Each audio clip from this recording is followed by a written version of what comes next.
وهذا صراط ربك مستقيما قد فصلنا الآيات لقوم يذكرون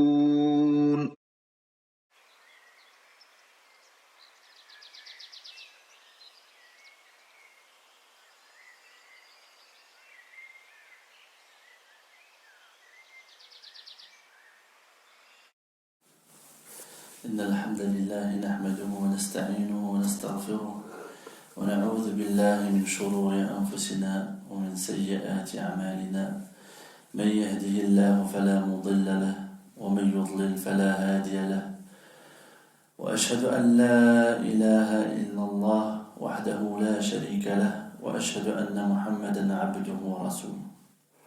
فنحن في الحلقة الثانية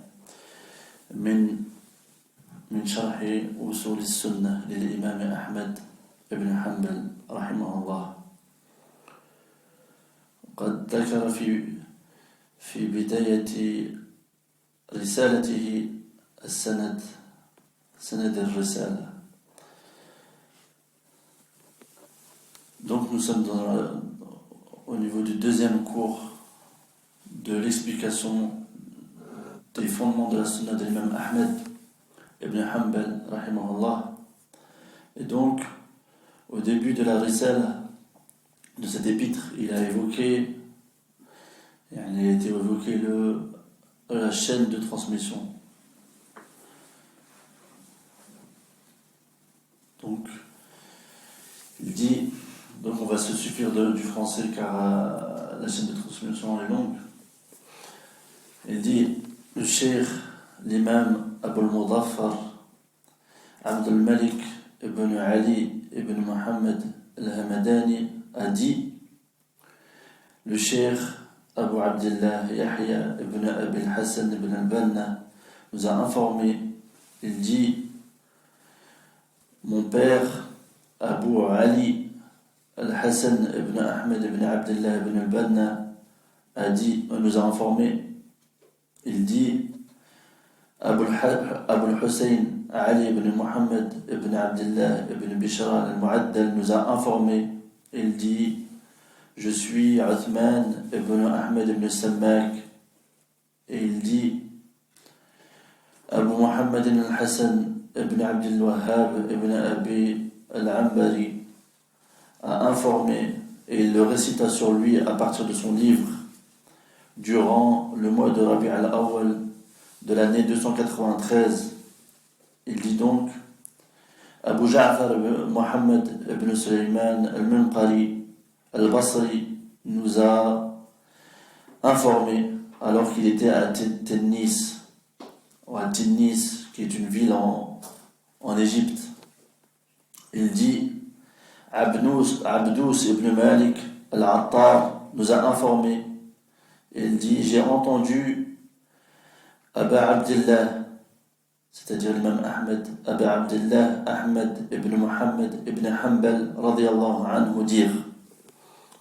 Donc il a entendu dire l'imam Ahmed, وصول السنة عندنا التمسك بما كان عليه أصحاب رسول الله صلى الله عليه وسلم.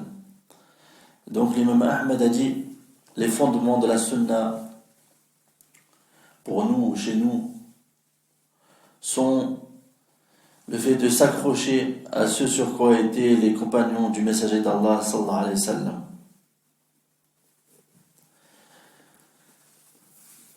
Donc c'est le premier fondement, qui est de s'accrocher à ce sur quoi étaient les compagnons du messager d'Allah sallallahu alayhi wa sallam. Et donc il faut savoir que les savants disent que ceci est une obligation. قال الشيخ النجمي قوله أصول السنة عندنا التمسك بما كان عليه أصحاب رسول الله صلى الله عليه وسلم، أي الاستمساك بما كان عليه أصحاب رسول الله صلى الله عليه وسلم يكون بالاستمساك بكتاب الله وسنة رسول الله صلى الله عليه وسلم وبسيرة الرسول صلى الله عليه وسلم وخلفائه الراشدين وأصحابه المهديين. وقد قال النبي صلى الله عليه وسلم في وصف الفرقة الناجية من حديث الافتراق: حيث قال وستفترق هذه الأمة على 73 فرقة كلها في النار إلا واحدة قالوا من هم يا رسول الله قال هم الذين على مثل ما أنا عليه وأصحابي. Donc il dit à propos de cette parole, de ce premier fondement, Cheikh Najmi a dit, c'est le fait de s'accrocher à ce sur quoi étaient les compagnons du messager d'Allah sallallahu alayhi wa sallam, et s'accrocher à ce sur quoi étaient les compagnons du prophète sallallahu alayhi wa sallam, c'est s'accrocher, et ceci revient à s'accrocher au livre d'Allah et à la sunna du messager d'Allah sallallahu alayhi wa sallam, et à la biographie du messager d'Allah sallallahu alayhi wa sallam, ainsi que de ses califes bien guidés et ses compagnons, ainsi que ses califes bien guidés, ses compagnons bien guidés. Et certes, le Nabi sallallahu alayhi wa sallam, le prophète sallallahu alayhi wa sallam a dit, lorsqu'il a décrit le groupe sauvé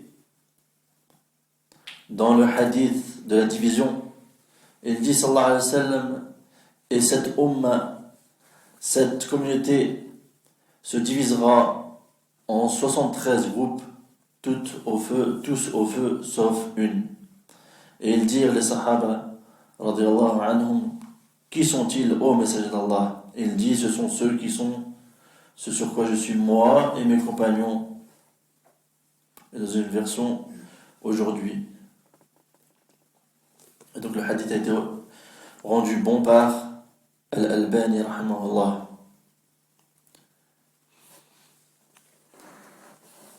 قال إذا علمنا هذا فإنه يتعين على طالب العلم أن يقرأ سيرة النبي صلى الله عليه وسلم وأن يقرأ سير أصحابه وكيف كانوا. لقد طرأت البدع من بعدهم ومن أوائل البدع التي طرأت بدعة الخوارج وبدعة الرفض ثم بدعة الاعتزال والقدر وهكذا تتابعت البدع. Et donc il dit le cheikh, et si nous savons cela, c'est-à-dire que cette communauté, comme a informé le prophète sallallahu alayhi wa sallam, se divisera en 73 parties, et donc qu'il y aura uniquement un seul groupe qui fait partie de la communauté du prophète sallallahu alayhi wa sallam qui sera sauvé, alors il est de notre devoir, du devoir de l'étudiant en sciences, de lire la biographie du prophète sallallahu alayhi wa sallam, ainsi que la biographie des compagnons, comment ils étaient, car les innovations ont surgi après eux, après les compagnons, et parmi les premières innovations qui ont surgi, il y a l'innovation des Khawarij, les Khawarij, et puis ensuite, et aussi l'innovation du Rafd, c'est-à-dire du fait de renier, c'est-à-dire l'innovation des Rafida. Puis ensuite, la bid'a, l'innovation de l'I'tizal, c'est-à-dire l'innovation que supporte le Mu'tazila, et aussi bid'at al-Qadar, c'est-à-dire l'innovation des Qadarites, ceux qui ont renié le Qadar,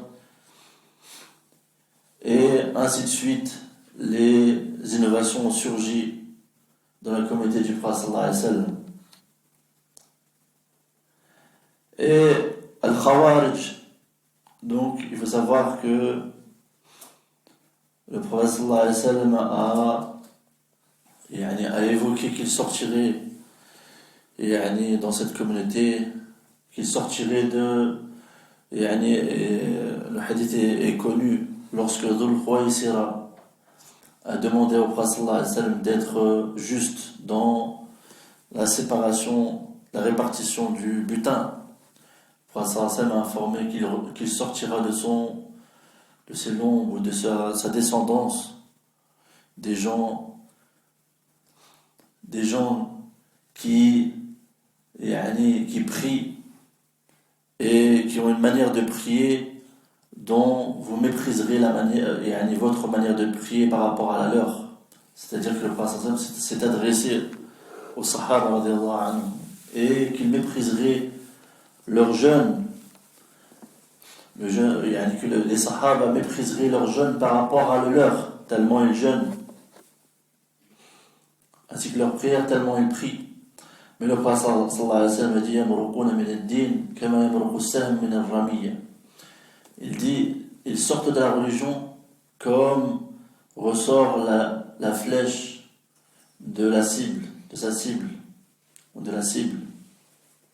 Et c'est pour ça qu'ils sont aussi appelés al-mariqa, c'est-à-dire qu'ils sortent de la religion. Il faut savoir qu'il y a une divergence.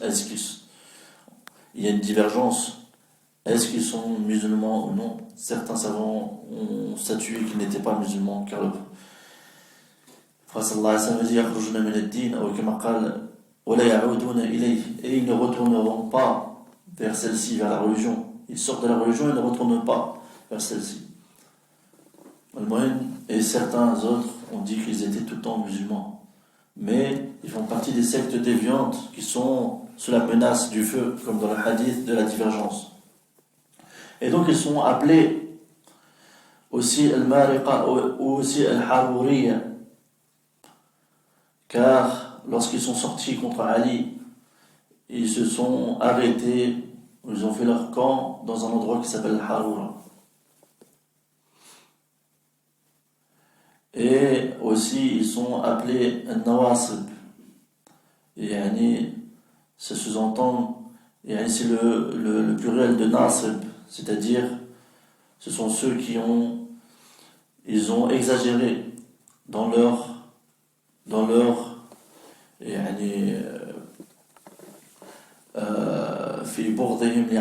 c'est-à-dire qu'ils ont exagéré dans leur dégoût d'Ali. Ils détestaient Ali radiyallahu anhu, et donc ils sont sortis contre lui.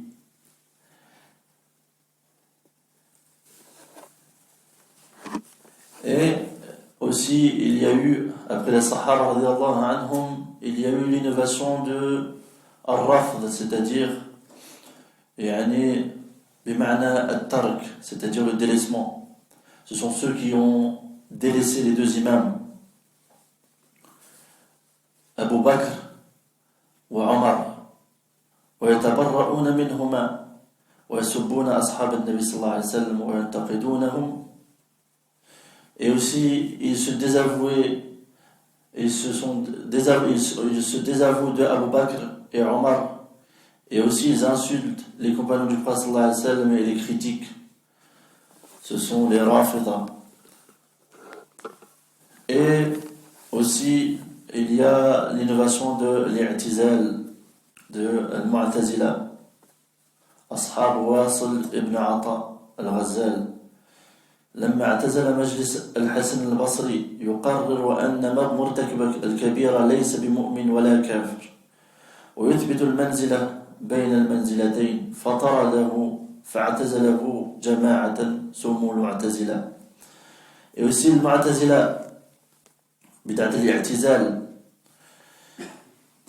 Les Mu'tazila, ils sont apparus au temps de Hassan al-Basri, qui est partie des Salaf Salih, de la première génération des Salaf Salih.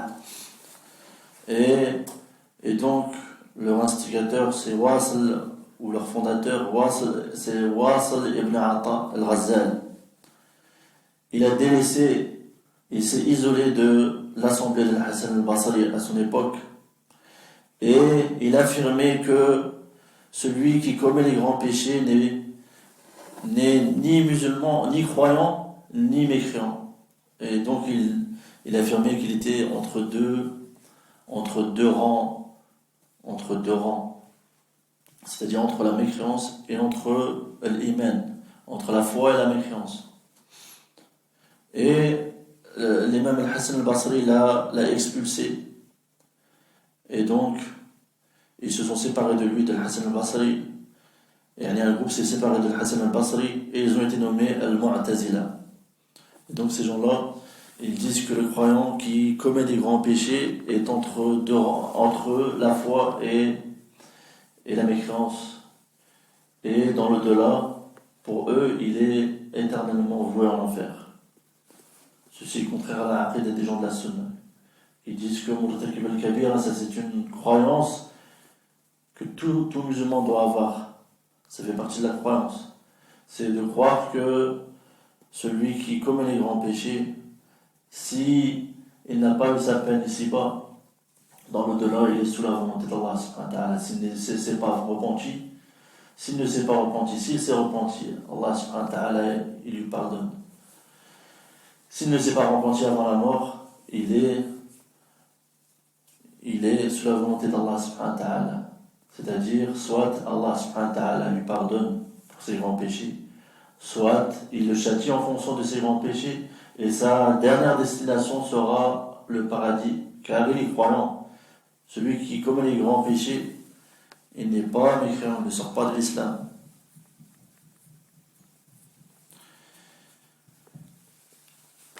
وللفائدة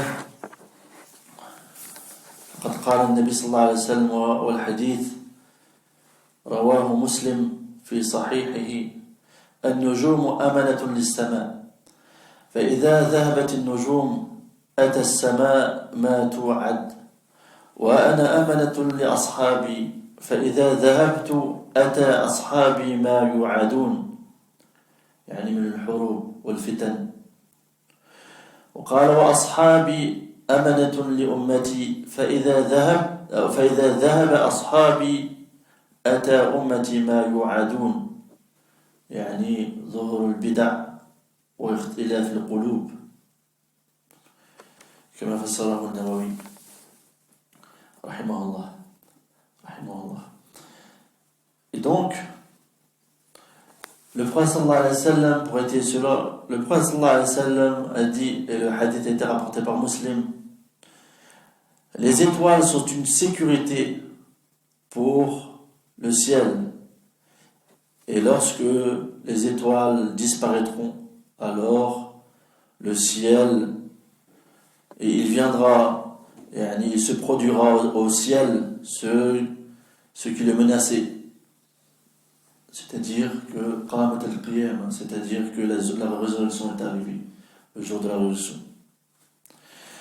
Et donc il dit dans la suite du hadith, le prophète a dit wa ana amanatun li ummati, et je suis une sécurité les ashabi, et je suis une sécurité pour mes compagnons. Et lorsque je partirai, c'est-à-dire que lorsqu'il mourra, lorsqu'il meurt, lorsque le prophète sallallahu alayhi wa sallam meurt, il adviendra à mes compagnons ce qui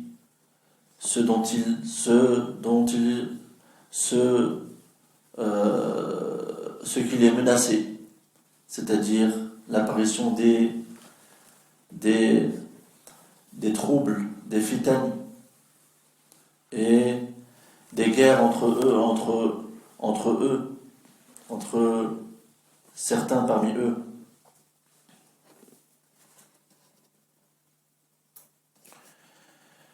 Et donc dans la suite du hadith, le prophète sallallahu alayhi wa sallam a dit, et mes compagnons sont une sécurité pour ma communauté, et lorsqu'ils partiront, c'est-à-dire qu'ils mourront, il adviendra à ma communauté ce qui l'a menacé, c'est-à-dire l'apparition des innovations, comme a dit Al-Nawawi, rahimahullah, ainsi que la divergence entre les cœurs.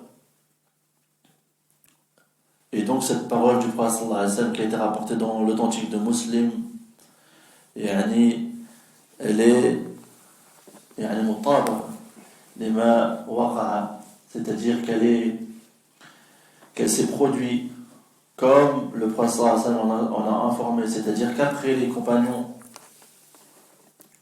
les innovations sont apparues, les innovations des Khawarij, comme on a vu, le Mu'tazila, etc. Donc on passe à la suite.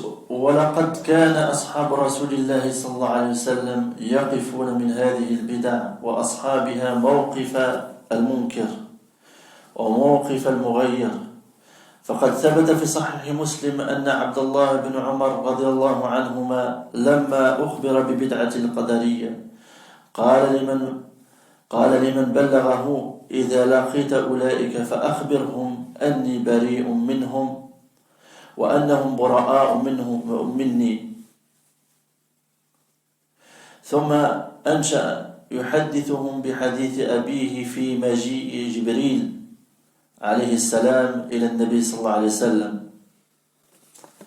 Et donc, il dit le cheikh que les compagnons du messager d'Allah sallallahu alayhi wa sallam, ils firent face à ces innovations et aux gens de l'innovation en les blâmant, en les réformant.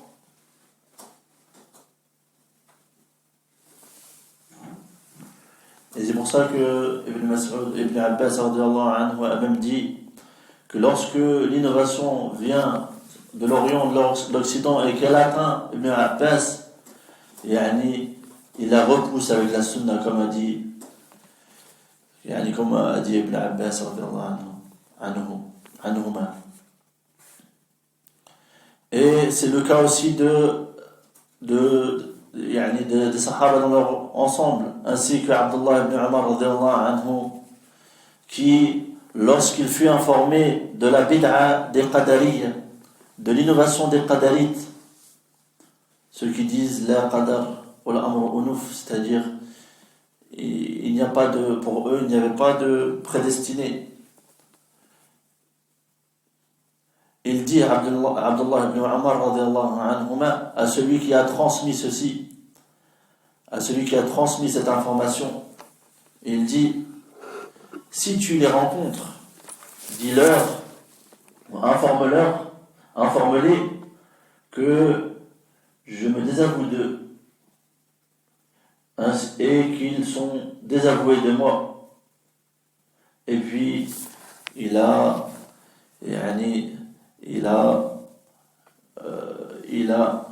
rapporté ou relaté le hadith de son père dans lequel il est évoqué que Jibril est venu au prophète sallallahu alayhi wa sallam. Donc c'est le hadith Jibril très connu où le prophète sallallahu alayhi wa sallam a été questionné par Jibril, et lorsque Jibril lui dit Atadri mal iman, sais-tu ou connais-tu ce qu'est la foi? Et il dit le prophète sallallahu alayhi wa sallam: l'iman an tu'mina billahi wa malaikatihi wa kutubihi wa rusulihi wal yawm al-akhir wa an tu'mina bil qadari khayrihi wa sharrihi. Il dit le prophète sallallahu alayhi wa sallam en réponse: la foi, c'est que tu crois en Allah, en ses anges, en ses messagers, en ses livres, au jour dernier, et que tu crois au destin bon et mauvais. Et donc, on voit comment agissaient les compagnons vis-à-vis de ces innovations qui apparaissaient dans l'Orient, en Occident. قال وكذلك علي بن أبي طالب وقف من بدعة الخوارج موقف المنكر وأرسل إليهم ابن عمه حبر الأمة فناظرهم فرجع منهم 4000 وبقي الباقون على ما هم عليه ثم إنه قاتلهم يوم النهروان. Et il dit, il en est de même pour Ali ibn Abi Talib. Il a fait face à cette innovation de Khawarij, des Kharijites, en les blâmant, ceux-ci. Et il a même envoyé le fils de son oncle, Hibr al-Umma, c'est-à-dire Ibn Abbas radiallahu anhuma, le savant de cette communauté. Et Ibn Abbas radiallahu anhuma a débattu avec les Khawarij, et 4000 d'entre eux, c'est-à-dire, comme on a vu, c'est Al-Harura, dans cet emplacement où avait campé, où s'était arrêté les Khawarij. Et donc il a débattu avec eux, et 4000 d'entre eux sont revenus. C'est-à-dire qu'ils ont délaissé cette innovation, et le reste sont restés sur cette innovation.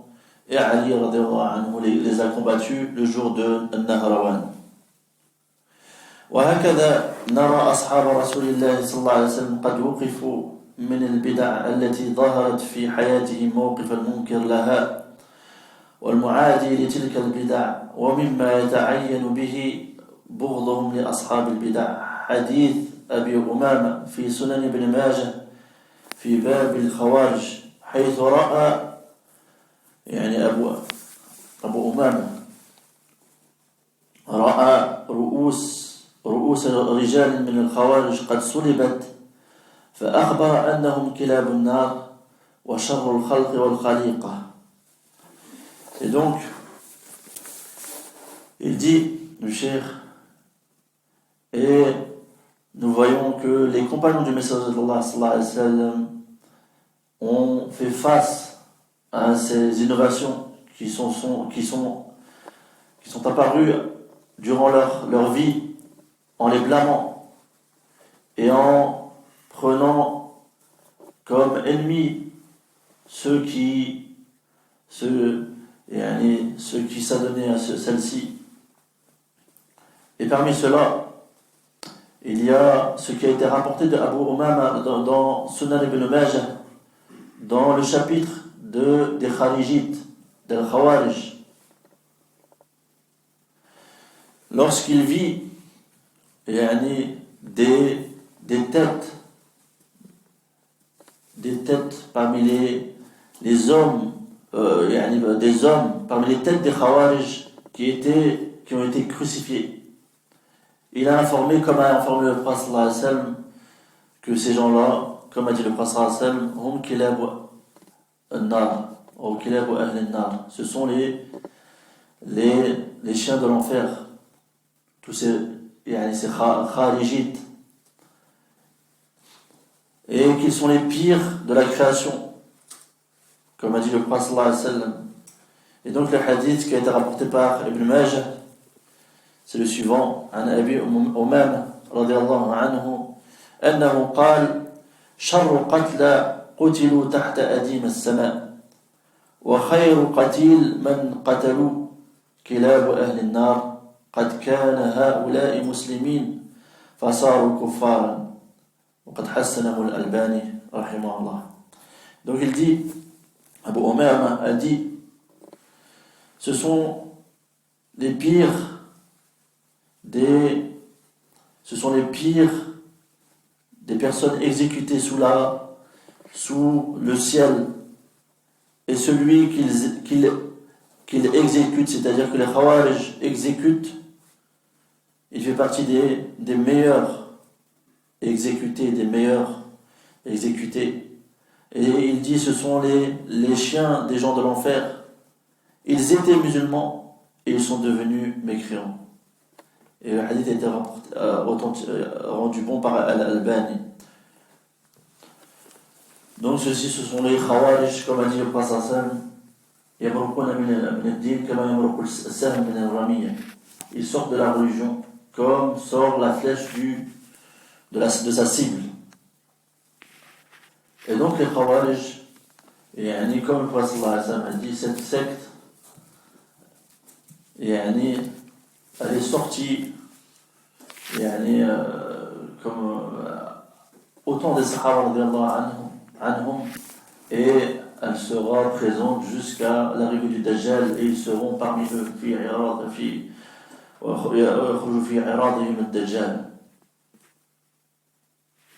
et donc ces gens-là, c'est le Khawarij, comme parle le Nabi sallallahu alayhi wa sallam, يقتلون أهل الإسلام ويدعون أهل الأوثان. Ils tuent les gens de l'islam, ils tuent les musulmans, comme on voit Daesh, etc., Al-Qaïda, etc. Tout ceci, ce sont des Khawarij. Et ils délaissent les adorateurs d'idoles. C'est-à-dire qu'il n'appelle pas à l'unicité d'Allah subhanahu wa ta'ala, il n'appelle pas au tawhid. Et donc, le prophète sallallahu alayhi wa sallam, et donc comme on a vu, il y a une divergence entre les savants. Certains savants les ont rendus, certains savants et parmi les sahaba radhiyallahu anhum, ils sont musulmans pour eux, tandis que pour d'autres, d'après les hadiths du prophète sallallahu alayhi wa sallam, ils ont statué qu'ils ne sont pas musulmans. Et donc on passe à la suite des fondements de la sunna de l'imam Ahmed rahimahullah ibn Hanbal. قال والاقتداء بهم أي بالصحابة رضي الله عنهم معنى ذلك أن نقتدي بأصحاب رسول الله صلى الله عليه وسلم وأن نعتقد أنهم أفضل الأمة وأحبها إلى الله وأقربهم إليه وسيلة والله سبحانه وتعالى يقول ومن يشاقق الرسول من بعد ما تبين له الهدى ويتبع غير سبيل المؤمنين نوله ما تولى ونصليه جهنم وساءت مصيرا قوله ويتبع غير سبيل المؤمنين الصحابة هم أعلى الأمة إيمانا وأفضلهم عند الله مقاما وقد قال النبي صلى الله عليه وسلم لو أنفق أحدكم مثل أحد ذهب ما بلغ مد أحدهم ولا نصيفه. Et donc, le deuxième fondement de la sunna qu'a rapporté l'imam Ahmed ibn Hanbal rahimahullah, c'est wal-iqtida'u bihim. C'est le fait de les prendre comme exemple, de prendre les compagnons du prophète sallallahu alayhi wa sallam comme exemple. Et entre guillemets, le prophète sallallahu alayhi wa sallam, il a été rapporté du prophète sallallahu alayhi wa sallam qu'il dit aqtadu billadayni min ba'di. Et aussi le prophète sallallahu alayhi wa sallam a dit alaykum bi sunnati wa sunnati al-khulafa ar-rashidin al-mahdiyyin min ba'di tamassaku biha wa 'addu 'alayha bin nawajid wa iyyakum wa muhdathat al-umur. Le prophète sallallahu alayhi wa sallam a dit prenez exemple, prenez comme modèle les deux qui sont après moi, c'est-à-dire Abu Bakr et Omar radhiyallahu anhuma. Et aussi le prophète sallallahu alayhi wa sallam a dit alaykum bi sunnati, c'est-à-dire suivez ma sunna ou appliquez ma sunna ainsi que la sunna des califes bien guidés après moi. Et il dit mordez-y à plein temps avec vos molaires, c'est-à-dire à cette sunna, à la sunna du prophète sallallahu alayhi wa sallam, ainsi que la sunna des califes bien guidés, que sont Abu Bakr, Omar, Uthman et Ali radhiyallahu anhum. Et il dit dans la fin du hadith sallallahu alayhi wa sallam, et prenez garde aux nouvelles choses, c'est-à-dire aux innovations.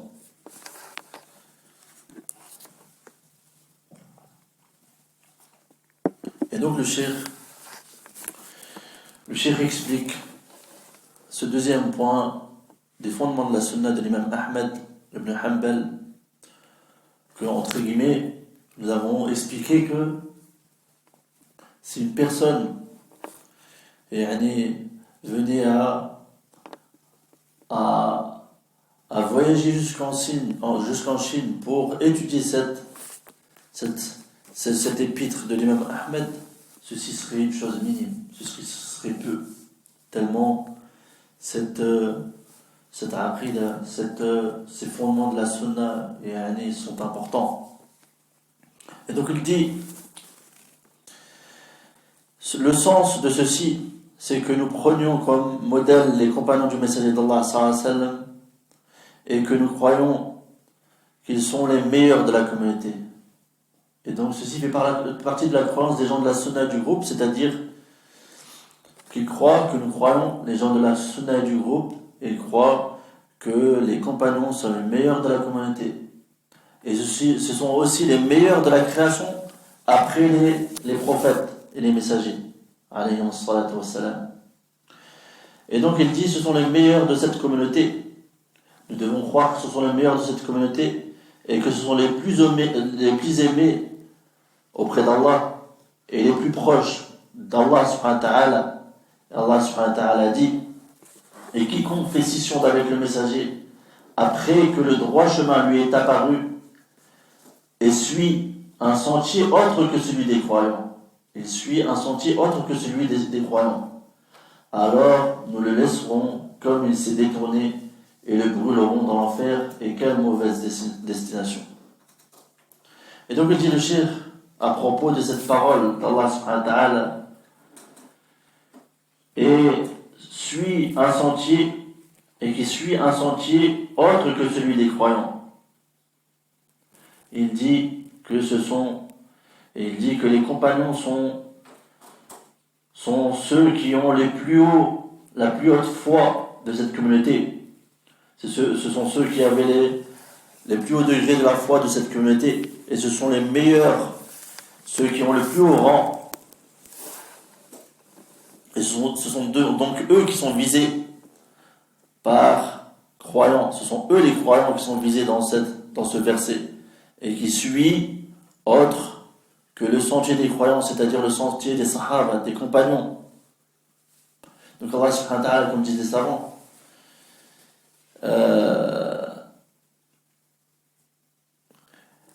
ils disent qu'Allah subhanahu wa ta'ala dit: et quiconque fait scission d'avec le messager après que le droit chemin lui est apparu. Et Allah subhanahu wa ta'ala ne s'est pas suffi de dire ceci. Allah subhanahu wa ta'ala a rajouté dans le verset: et suit un sentier autre que celui des croyants, c'est-à-dire celui des sahaba radiyallahu anhum. Et ceci montre que celui qui suit autre que le sentier d'Allah subhanahu wa ta'ala est sous la menace de l'enfer. Et ceci aussi dit, comme disent les savants, ceci montre qu'il est obligatoire de suivre ce sentier-là, c'est-à-dire le sentier des sahaba radiyallahu anhum. Et donc il dit aussi, le prophète sallallahu alayhi wa sallam a dit à propos des sahaba: si l'un d'entre vous venait à dépenser l'équivalent de la montagne d'Uhud en or, il n'atteindrait pas le moud, c'est-à-dire le moud, c'est ce que contient les deux mains jointes. Il n'atteindrait pas le moud de l'un d'entre eux, c'est-à-dire l'un d'entre les compagnons, ni la moitié. C'est-à-dire que si une personne venait à dépenser en or l'équivalent de la montagne de Uhud, il n'atteindrait pas, et en mérite ou en récompense, ce que les compagnons, la poignée ou le moud de ce que les compagnons ont dépensé, c'est-à-dire en date ou en autre chose, en blé, etc. Et même pas la moitié, c'est-à-dire ce que contient la main d'un sahabi, et ce que contient la main d'une personne. Et donc on voit le mérite des sahaba radiyallahu anhum. إذن فهذه الآية يقصد بالمؤمنين فيها أصحاب رسول الله صلى الله عليه وسلم. أما الذي يتبع غير سبيلهم ويقتدي بغيرهم فقد ضل ضلالا بعيدا وخاسر خسرانا مبينا ويكفيه أن الله توعده بأن يتخلى عنه ويوليه وما تولى ويصليه جهنم وساءت مصيرا والعياذ بالله. Et donc il dit, par conséquent, dans ce verset, ce qui est voulu par les croyants, ce sont les compagnons du prophète sallallahu alayhi wa sallam, du messager d'Allah sallallahu alayhi wa sallam. Et en ce qui concerne celui qui suit autre que leur sentier et qui prend comme modèle ou exemple autre que les compagnons du prophète sallallahu alayhi wa sallam, alors il s'est certes égaré d'un égarement lointain. Et il a perdu d'une perte évidente. Et il suffit, il suffit comme exhortation qu'Allah subhanahu wa ta'ala l'a menacé qu'il se séparerait ou qu'il le délaisserait s'il suit autre que le sentier des compagnons. et qu'il se détournerait de lui donc et le brûlerait dans l'enfer. Et quelle mauvaise destination, qu'Allah nous en préserve. وقد ظهر من هذا أن الواجب على كل طالب العلم أن يتبع سبيل المؤمنين الذين هم أصحاب رسول الله صلى الله عليه وسلم وأنه ينبغي له أن يستحضر هذا الوعيد ويجعله نصب عينيه. ولنتذكر قول القائل من الإخوان: إن للإخوان صرحا كل ما فيه حسن، لا تسألني من بناه إنه البنا حسن. لننظر هل كان ما قرره حسن البنا في حزبه موافقا لما عليه أصحاب رسول الله صلى الله عليه وسلم أو مخالفا له. Et donc il dit, et il paraît de ceci qu'il est obligatoire pour tout étudiant en sciences de suivre la voie des croyants qui ne sont autres que les compagnons du messager d'Allah sallallahu alayhi wa sallam, et qu'il convient de se rappeler cette menace et de la mettre devant ses yeux. C'est-à-dire que quiconque dévie du sentier des Sahaba radhiyallahu anhum, il est menacé de l'enfer, il est menacé qu'Allah subhanahu wa ta'ala le délaisse, l'égare.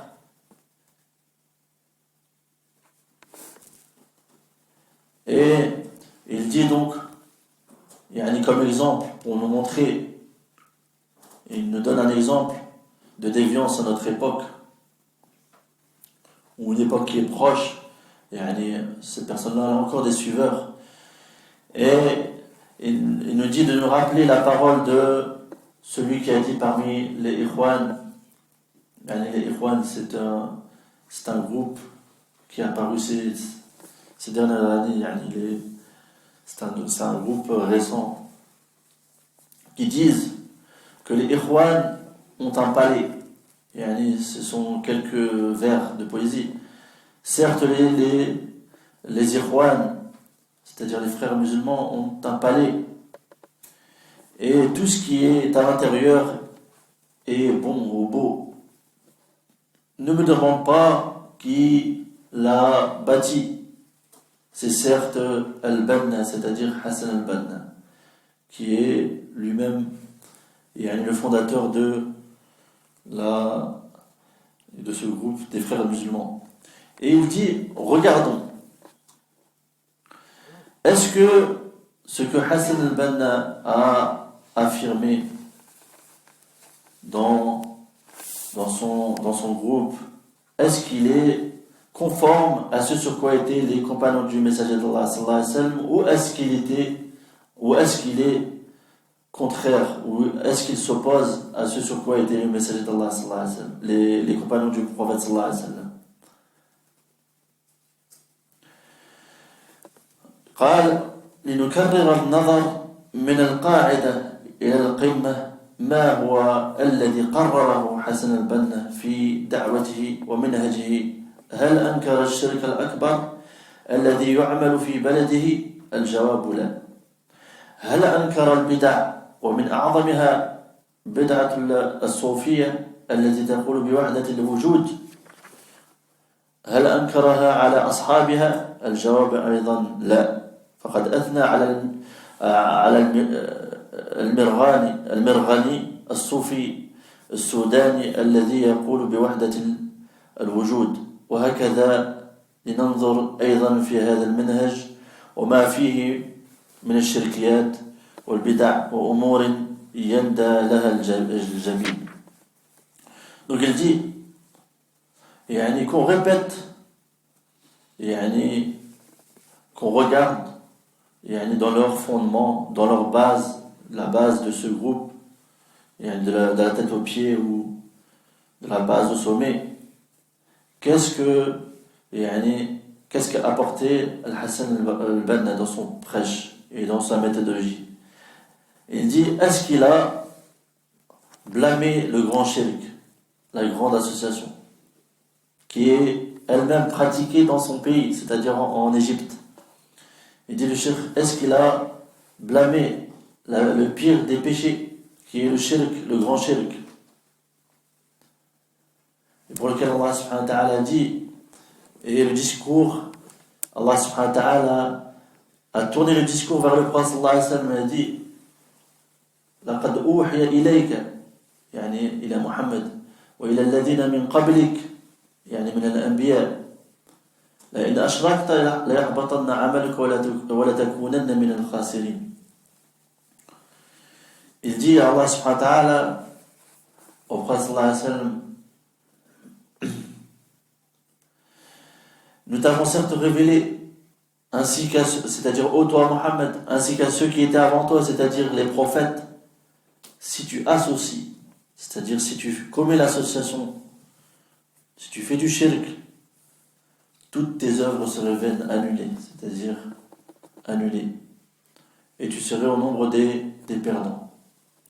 Et aussi Allah subhanahu wa ta'ala a évoqué dans Surat Al-An'am 18 prophètes, et il dit Allah subhanahu wa ta'ala وَلَوْ أَشْرَكُوا لَحَبِطَ عَنْهُمْ مَا كَانُوا يَعْمَلُونَ. Et s'ils avaient associé tout ce qu'ils ont pratiqué aurait été annulé, aurait été vain.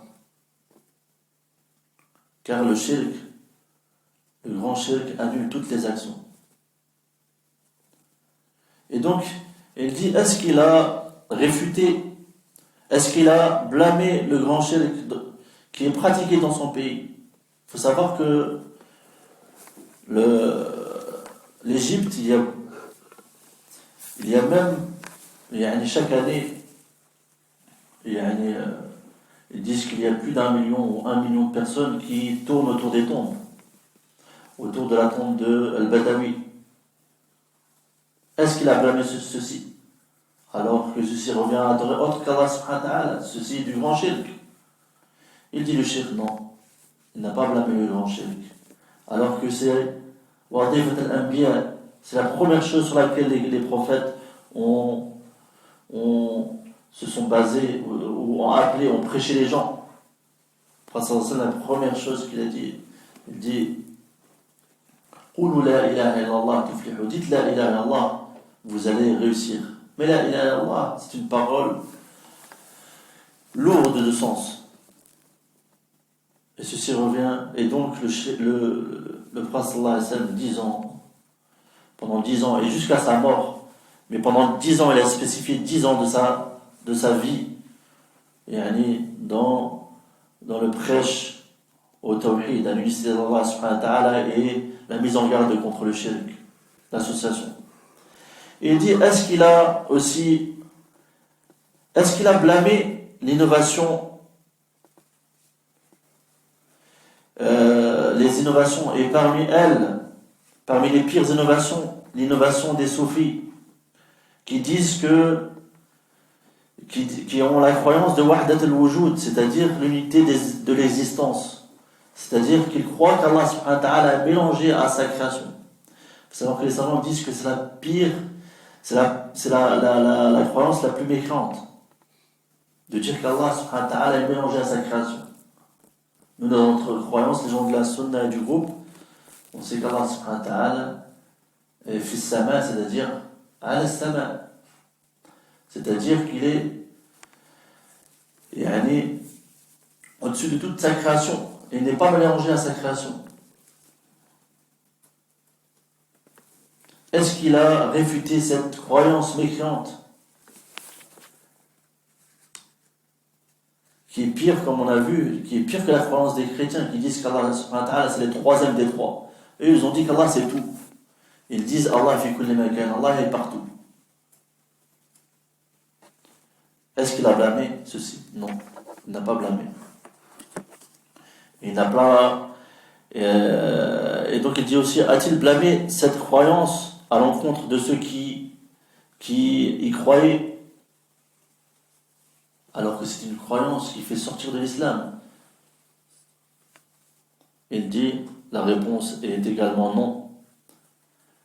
Et en plus de ça, il a fait les éloges de Al-Mirghani, qui est un soufi, qui appelait à cette croyance de l'unité des religions.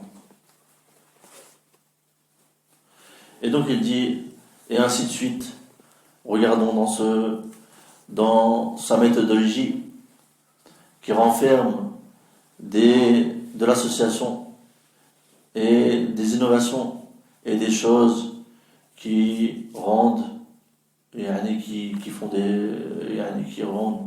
donnent des sueurs froides ou des sueurs au front.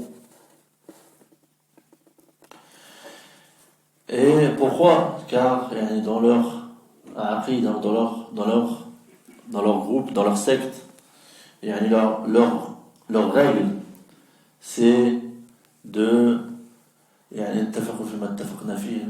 on se met d'accord sur ce sur quoi on est d'accord et on s'excuse dans les choses sur lesquelles on n'est pas d'accord.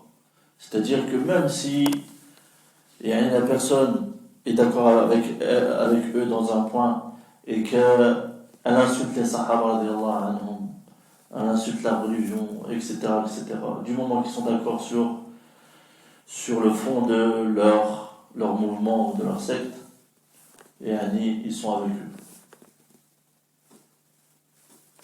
Et il dit, il en est de même, regardons dans le ménage du groupe d'établir. Est-ce que nous voyons qu'ils appellent à l'unicité et qu'ils pratiquent cette unicité? Il dit, al-jawab la, bal yunkiruna ala man yad'u lit-tawhid. وهكذا يقال عن الجماعة السرورية الذين يرون الخروج على الأئمة المسلمين أو الولاة المسلمين. فإذا فكرنا في هذه المناهج فهل نراها من سبيل المؤمنين أو من غير سبيل المؤمنين؟ الجواب أنها ليست من سبيل المؤمنين، وذلك بعد أن علمنا أن المقصود بالمؤمنين هم أصحاب رسول الله صلى الله عليه وسلم ومن سار على نهجهم واقتفى أثرهم من أصحاب الحديث أئمة الهدى الذين حفظ الله بهم دينه وحفظ بهم سنة نبيه صلى الله عليه وسلم. Et donc il dit,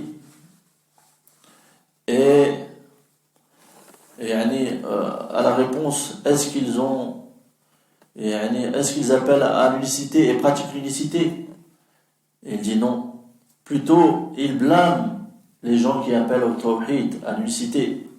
Et rien de même pour ceux dont on appelle la jama'a des sururi, le groupe des sururites, qui voit qu'il est permis de sortir contre les gouverneurs musulmans. Et il dit donc, si nous réfléchissons à ces méthodologies, il dit, est-ce que nous voyons que ceci fait partie de la voie des croyants, ou est-ce que ceci fait partie d'une autre voie que celle des croyants? Il dit, la réponse, c'est qu'elles ne font pas partie du sentier des croyants.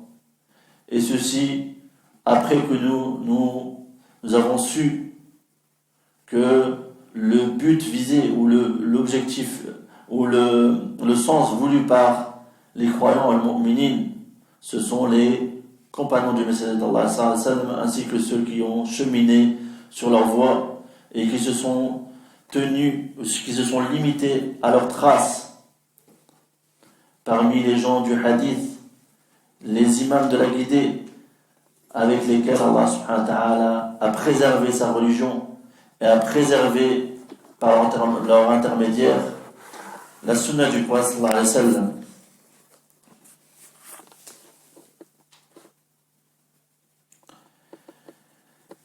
Et donc, on terminera par ceci, entre parenthèses, quelques paroles des salafs sur ces innovations. قال عبد الله بن عباس رضي الله عنهما عليكم بالاستقامة والأثر وإياكم والبدع. وقال عبد الله بن مسعود رضي الله عنه اتبعوا ولا تبتدعوا فقد كفيتم وكل بدعة ضلالة. وقال أيضا الاقتصاد في السنة خير من الاجتهاد في البدعة. وقال أيضا لا تجالسوا أهل الأهواء فإن مجالستهم ممرضة للقلوب. Et donc il dit, Ibn Abbas radiallahu anhuma, soyez sur la droiture et les traces, c'est-à-dire des salafs, et prenez garde aux innovations. Et aussi, Ibn Mas'ud radiallahu anhu a dit, prenez garde, et dit, suivez et n'innovez pas. Vous avez certes reçu ce qui est suffisant, c'est-à-dire la sunna, et toute innovation est un égarement. Et aussi il dit le fait il y a l'économie dans la sunna, c'est-à-dire de faire ce qui est de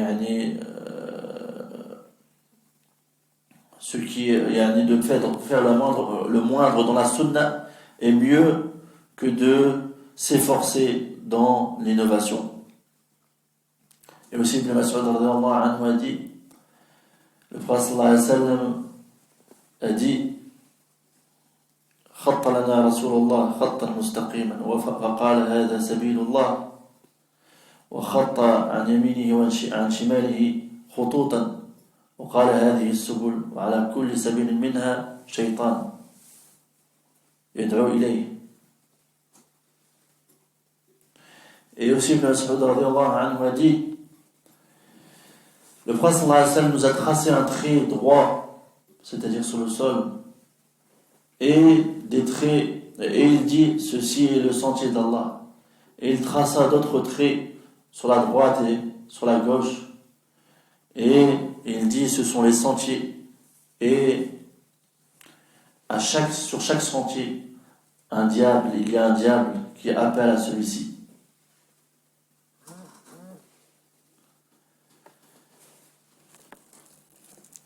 Et puis le prophète sallallahu alayhi wa sallam récita la parole وَأَنَّ هَذَا صِرَاطِي مُسْتَقِيمًا فَاتَّبِعُوهُ وَلَا تَتَّبِعُوا السُّبُلَ فَتَفَرَّقَ بِكُمْ عَنْ سَبِيلِهِ. Et le prophète sallallahu alayhi wa sallam a récité la parole d'Allah subhanahu wa ta'ala, et ceci est mon sentier droit, suivez-le donc, et ne suivez pas les sentiers qui vous feront dévier de ma voie ou de mon sentier. وسبحانك اللهم وبحمدك أشهد أن لا إله إلا أنت أستغفرك وأتوب إليك.